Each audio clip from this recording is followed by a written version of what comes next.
everyone. Welcome back to Champion the Passion, a weekly pro wrestling podcast where we inspire you to champion your passions and celebrate the joy in what you love. I'm your host. My name is Victoria Daisy, and today we're going to be recapping and discussing everything that happened last night on NXT. But before we dive deeper, don't forget to leave a 5-star review if you enjoyed. Follow me. It's Victoria Daisy across all social platforms and Champion the Passion across all streaming platforms. Now, let's get right into the action, because while shows usually start off with a segment, we started off with a match, and it was a good one. We had Stephanie Vaquer versus JC Jane. Now, this was a really good match, in my opinion. Obviously, we know how incredible Stephanie is, but JC is so underrated, might I just say. And the two of these women put on a great match. I think they work so well together. There were so many cool and unique moves and spots, and I really enjoyed it. Sometimes all I need is a simple match to get me over, and this one did just the trick. Now, in the end, Stephanie Vaquer won, and I do just have to say, I love the story that they're telling between Stephanie and Fatal Influence / Fallon Henley with Stephanie's chase to gold, right? I truly do believe she will win the Women's North American Championship at Vengeance Day, and if she doesn't, it's a mistake. Maybe that's a hot take, maybe that's not, but I think if she doesn't win, it's a mistake. But I would bet money that she is going to win it, and I'm very excited to see her rise to the top. Her chase for gold is almost up. Vengeance Day is next weekend, February 15th, and I just think it is going to be absolutely insane. Moving right along into a very fun and unexpected segment. Now, if you watched NXT last night, you already know what went down during the Lexis King segment. He basically cut a promo and was saying that he wants to be humble, but it's hard to do that when he's on the path to greatness. He was acting like he's on this high horse and how he's the best star in NXT, basically being a cocky heel, which, I mean, in the heel book, he's doing just all right. He's doing great. He said he was born into this business, but he said he doesn't want to be anything like his father. The only thing he wants from his father is his motivation. He said that he isn't going to change because at the end of the day, he is his father's son because he stays true to who he is. Now, he was basically talking about how he wants to change the rules for when the NXT Heritage Cup Championship is defended. He doesn't want it to be this big special match. He just wants it to be one fall, and that's about it. Just like a regular match. And, you know, he was talking about who he's going to challenge next and all this stuff. And you could have told me somebody was going to return to NXT. Whether it was somebody who's been out for a while, somebody on main roster, or hell, like in this case, somebody from TNA. You could have told me that, okay? And I still wouldn't have predicted this person to walk down that entrance ramp and for me to hear this music. Fandango, or I should say Fandango, returned. Hello? What do you mean? What do you mean? I heard that music and my jaw hit the floor. That was the last theme song I could have ever predicted, the last theme song I would have ever thought I would hear on NXT in 2025, but here we are. So basically, Fandango comes out and he lets Lexis King know that, you know, he is now representative for TNA and he's under the name JDC, but he wanted to come out as Fandango, whatever. And basically, the gist of it all is that he wanted to challenge Lexis for the NXT Heritage Cup Championship, and that match will take place next week. Now, I think this is a great opportunity for WWE and TNA. I mean, obviously, a lot could happen. My initial thought was, okay, are we getting a Tyler Breeze return? Breezango, if you will, if anyone recalls that from like the 2010s. Iconic television. But it honestly just made me so happy, and you guys know I'm a 2000s baby, so this past week, I've gotten to relive a lot of my childhood. I got to see in person the return of Nikki Bella, the return of Alexa Bliss, the return of AJ Styles. I got to see Charlotte Flair, and now Fandango. Hello? Like, what is life? What is life? Life is great, okay? Because this is just amazing. I know some people who might be newer fans, or I don't know, maybe just aren't as cultured in the wrestling world, might not know who Fandango is. And I encourage you to at least just watch one match from either NXT or main roster, specifically Breezango, because it was so iconic. Like, I beg you, please. But if you know, then then you know. Moving right along into a backstage segment with Tony D'Angelo. Him and the family were watching a TV, and they were watching a clip from the new TV show Wild Card, which Tony D'Angelo will be featured in the next episode airing. Actually, I don't know. I didn't pay attention. It might be Thursday on the CW, 8 p.m. I could be completely wrong. Maybe that's not the date. I'm not really sure. I probably should have wrote that down, but I didn't. Apologies. If you watched, then you know. But I thought it was so cool, and it was so funny because right after the Breezango, oh my God, now it's stuck in my head.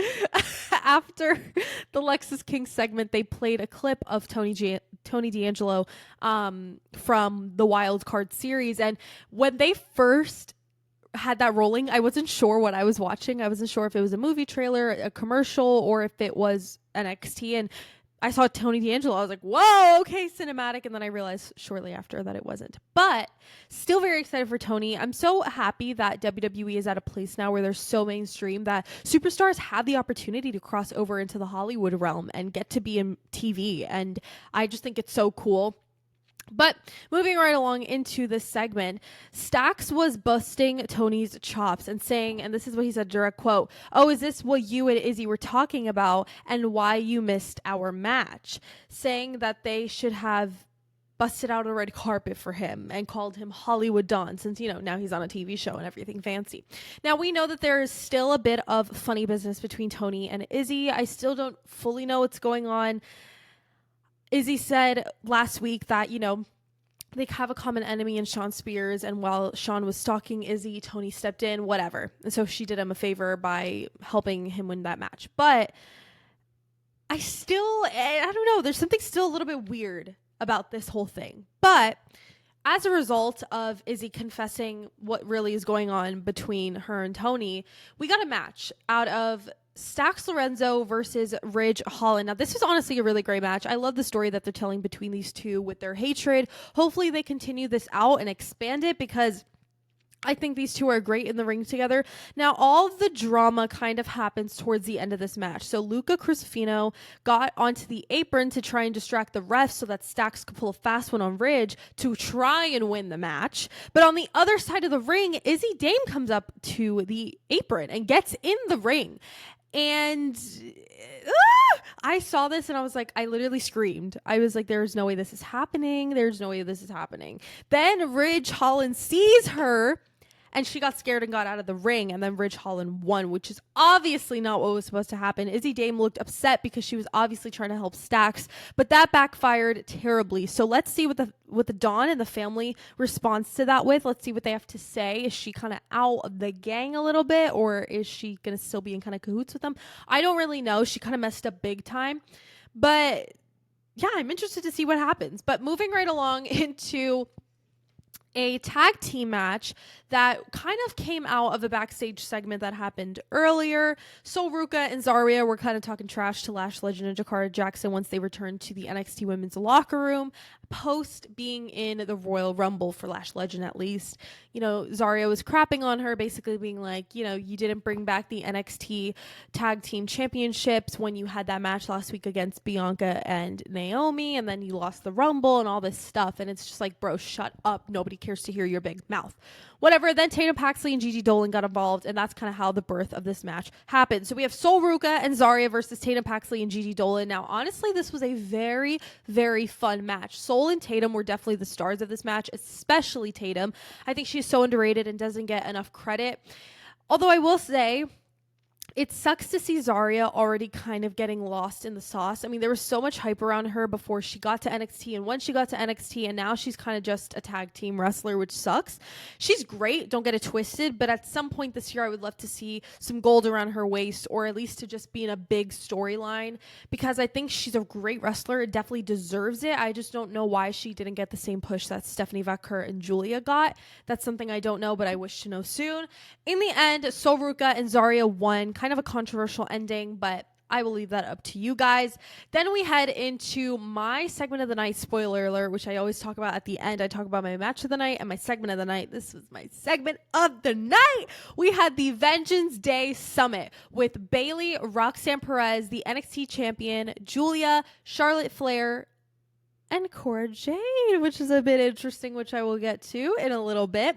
So Bailey comes out, Roxanne comes out, and right as, oh my God, what's his name?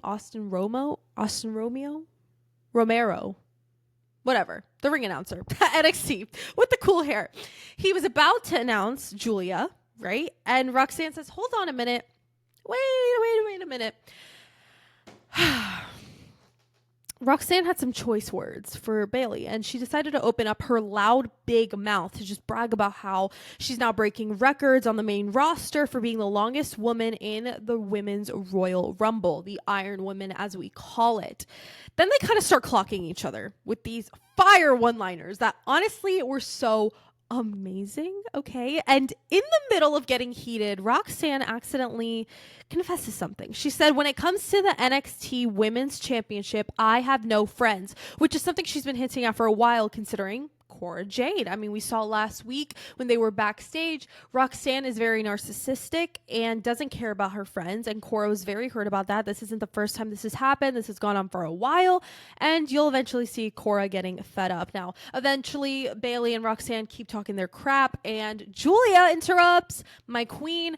She says Roxanne is nothing without that title, and then she turns to Bailey and says that she will be Bailey. Now, that doesn't last for long because then the queen, Charlotte Flair, comes out. And you guys know I have my reservations about Charlotte Flair. I have mixed feelings about her, but I can't deny the fact that when she came out, I had absolute chills, okay? Chills when she came out. Not just because this is her return to NXT and seeing her at the PC is crazy in itself, but the fact that her and Bailey were in the same room at the same time. Four Horsewomen, anyone there? That's my generation of wrestling. That's what I grew up watching. So seeing that was groundbreaking, earth shattering, or was it ground shaking? Whatever. I was gagged and I was speechless. It was insane. But let's get into everything that Charlotte had to say. So Charlotte told Roxanne that she was impressed with her for being the Iron Woman of the Women's Royal Rumble. But she said, and this is a quote from Charlotte, she said, if you're champion by WrestleMania, you will be runner-up again. Then she turns to Julia and she says, and quote, yes, woman, the hype is real and I respect you. Then she continues to say that she's better than this entire NXT roster. She did acknowledge that NXT does have the best women's division in all of wrestling. And she said that she is better. Then this is the moment we were all waiting for. Charlotte acknowledges Bailey in the room and she says, and quote, I feel like this is a moment for all of us. And they both throw up the number 4, signifying the 4 horsewomen. Now this was, again, like I just mentioned, they are my childhood. So this was quite literally an insane sight to see. When Charlotte came out, Bailey looked so excited. Charlotte looked so excited to see Bailey. And I'm sure them both being back at the PC together last night was very special, out in the ring and backstage as well. Then, right after that, Cora Jade comes from behind, jumps in the ring and attacks everyone and officially turns on Roxanne Perez. After she takes everyone out with a kendo stick, she raised the NXT title high above her head to signify her coming for gold, which is something I think most of us want to see. Now, Cora looked bad and dangerous while calling her shots, and maybe this makes Charlotte second guess her thoughts about coming back to NXT. You know, we know the last time Charlotte won the Women's Royal Rumble, I think it was 2020? 2019, 2021, somewhere around there. She decided to pick the NXT Women's Champion, and at that time, that was Rhea Ripley. Full circle, I know.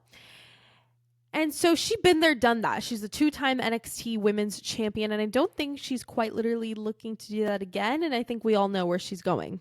I think it's going to be Tiffy time. Now, I'm so proud and happy of Cora that she finally turned on the Munchkin Roxanne. You know, me and my wicked references with Roxanne, the little Munchkin from Munchkinland, if you will. I'm so happy for Cora. This is long overdue, and I hope that this is her actually going after gold now. Not just a mid-card title, but an actual legit NXT Women's Championship. Now, we head backstage for a little Ava backstage segment. Now, you guys know she's my baddie. She's my queen. I love her so much. She is an icon. In Ava, we trust. I'm just kidding.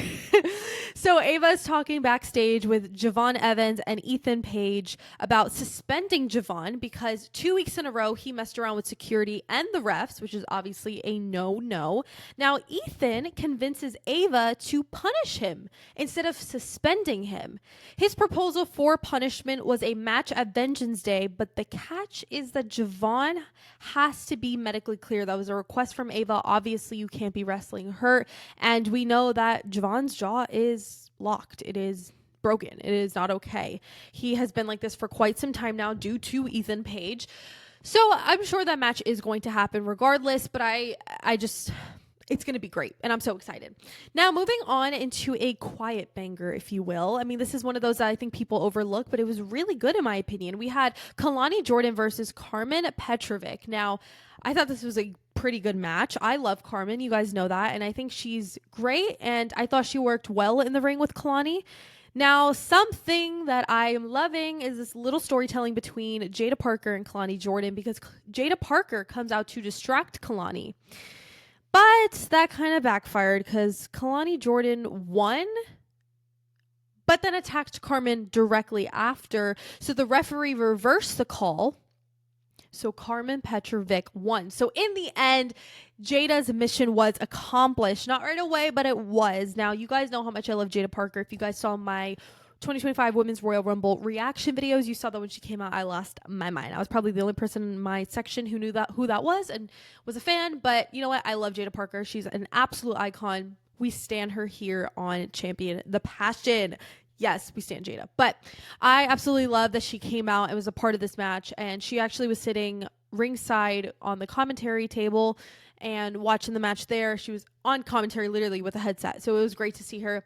Then we had the main event, Obafemi, the NXT champion, and Trick Williams tag teaming against A-Town Down Under, Grayson Waller, and Austin Theory. Now, something that I thought was pretty interesting is during A-Town Down Under's entrance, right before they came out, they were backstage with Sarah Schreiber. I think that's how you say her name.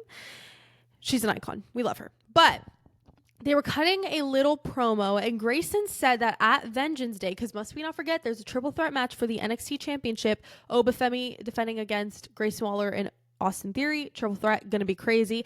I have a little hot take, which I will just say right now. I think A-Town Down Under will crumble and fall at Vengeance Day. I think they will finally break up, which I'm very excited about.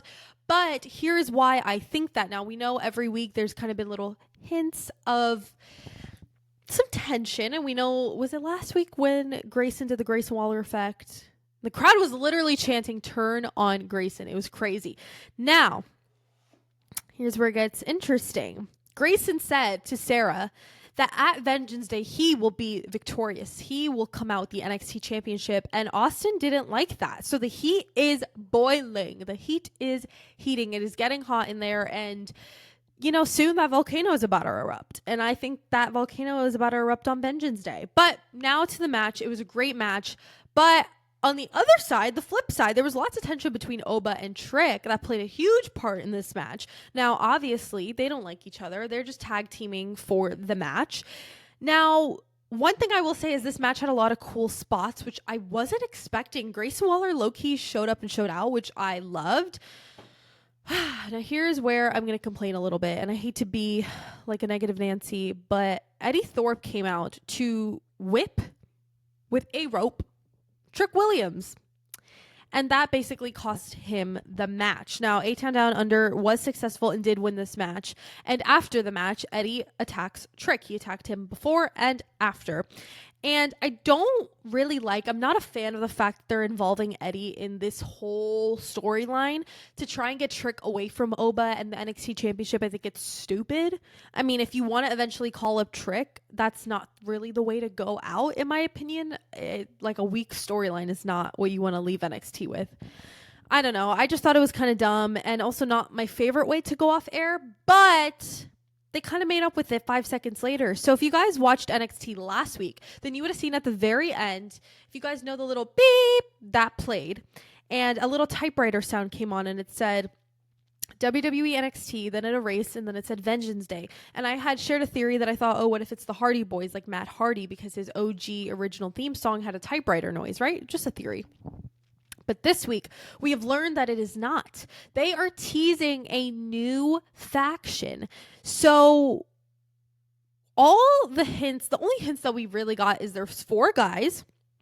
One has dreadlocks, and the other guy that they showed was a beard, which is really not that much. But I did some investigative work. Yes. Investigative work. I did some investigative work on the Instagram. And I am 95% sure that the guy that they showed with the beard is Cutler James. Now, I will quote myself if I am right, because if so, that is some crazy Guess Who crap right there. But I am like 95% sure that that guy that they showed with the beard is Cutler James. Now, if you guys watched the TV show WWE Next Gen, then you would know him as Jonah. He is currently dating Adriana Rizzo at the moment, I believe. If not, then that's awkward, but I'm pretty sure they are dating. And I am like 95% sure that is Cutler James. So what is he doing in a new faction? I don't really know. Now, the other guys, I don't know who they are. I don't know. There was one guy with a do-rag, one guy with dreadlocks, and then another guy who kind of looks similar to Cutler. So I'm not 100% sure who those other guys are. But what I want to know is if these guys are like all developmental guys, and what I mean by that is not like everyone in NXT. I just mean like the guys who are more like level up, who haven't really gotten on NXT barely. Why are they forming a faction with them? Why are they making them such a big deal? And who are they going after? And why are they making such a big debut at Vengeance Day? And if so, I don't know. I just have a lot of questions. That's what it is. I just have a lot of questions. And I guess we'll find out all the members and their package deal next weekend at Vengeance Day, February 15th, exclusively on Peacock. I believe it's at 7 p.m. I could be wrong, but probably around that time. So this was very interesting. And I was like, okay, I like how they are bringing in a new faction to absolutely dominate. We have lacked a little bit of factions in NXT, especially on the men's side of things. And I don't mean just like 2 people tag teams. I mean factions with multiple people out. Like we have the family, which we love, but I know we had Gallus at a point, and we just need more of those factions. So my overall thoughts, I thought it was a pretty good show. My match of the night was definitely Stephanie Vaquer versus JC Jane. I thought that match was incredible and so entertaining. I hyped it up earlier. You guys heard. I'm also really enjoying the storyline, like I mentioned, between Stephanie and Fallon. I love this chase for Stephanie. It's going to make it all that much greater when she actually wins the title.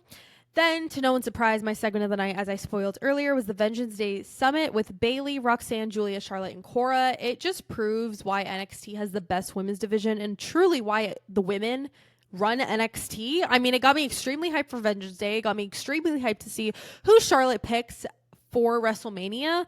And overall, it was just amazing. Now, I would rate the show a solid 7 out of 10. Nothing's perfect. While it was all a very solid, good show, again, nothing was 10 out of 10. So I would give it a 7 out of 10, but I still really liked it.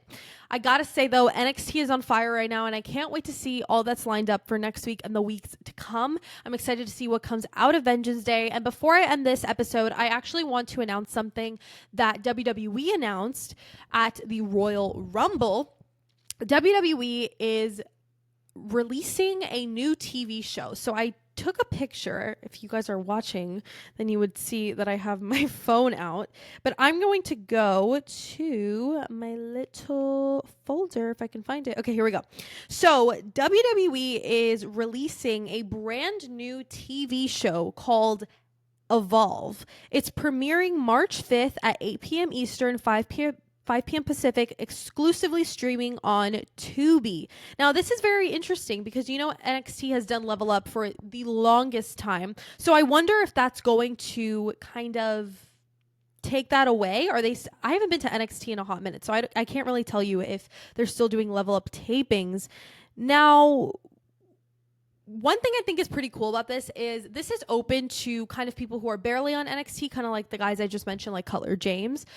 But this is also open to WWE ID prospects, which I think is so exciting. I'm going to read to you guys a little exclusive bit article from WWE.com. This is I'm reading directly off my phone from what it says. It says WWE and Tubi, Fox Corporation's ad-supported streaming service, today announced the launch of WWE Evolve, which will showcase in-ring action featuring rising WWE prospects as they wrestle with the dream of making it to NXT and perhaps one day to SmackDown and Raw.